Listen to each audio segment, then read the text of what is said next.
Hello everyone, Sunday Gospel Reflection for October 18th, which is taken from the 22nd chapter of the Gospel of Matthew. And in this story we have the Pharisees and scribes trying to trip up Jesus again. It's a story of when they hand him the coin and trying to get Jesus to say that you don't need to pay taxes or put him in a bad spot. And at the end of the passage, Jesus says this really poignant line that I love.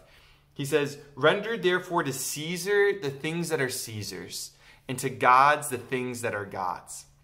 And my mind kind of instantly went in reflecting on this of how us as Christians have a duty and responsibility to be in the world. But yet it looks different than if you were not a person of faith.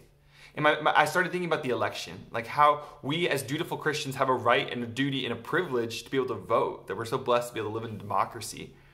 But our ultimate hope does not come from the government. Our ultimate hope doesn't come from whoever's elected. Our hope can only come from Jesus. Our hope can only come from the Holy Spirit that comes to live in our hearts. And I think that so often it's so easy to see how the world's going and to blame whatever, to name this person did it or this person did it, or it's this, or it's the media, or it's whatever, or it's all this corruption, or it's the youth. We can just go on and on and on about whatever the cause of the problems of the world are.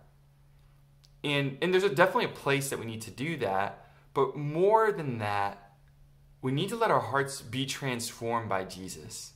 That when we become open to the Holy Spirit really and truly working in our lives, we personally become to experience His redemption and His salvation practically, tangibly, taking over the different parts of our lives. But then we also can come and affect and impact the faith of those around us. And I think that is the way that the gospel is primarily spread. We absolutely should strive to have good government. We absolutely should strive to build a society that uplifts Christian values. But first and foremost, our hearts need to be transformed by the Holy Spirit. Instead of just blaming, I really think there needs to be a looking in.